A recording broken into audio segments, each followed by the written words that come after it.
Bueno, vamos a proceder a la reparación de los tres pistones que más se suelen ir. En este caso recomendamos siempre que nos envíen los tres porque aunque se vaya el pequeñito del techo, que es este que se encuentra aquí, luego en cuestión de días o meses se suelen ir los otros dos. Estos son, de los cinco que lleva, estos son los tres que más se suelen ir y los que causan problemas en la apertura y cierre del Mercedes LK. En este caso es un R171 del 2002.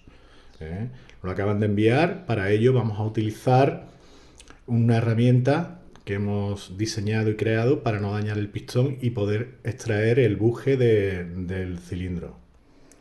Una vez abierto podemos comprobar que efectivamente las juntas que tenía de origen se encuentran en mal estado.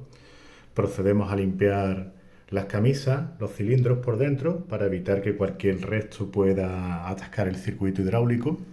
En este caso también tenemos varias partes en la junta y como podemos comprobar, esta junta también está totalmente rota y dañada, como veis. Procedemos a sustituirla y a limpiar, y una vez hemos terminado comprobaremos con el funcionamiento de una bomba hidráulica que efectivamente no tienen fuga y que funcionan correctamente.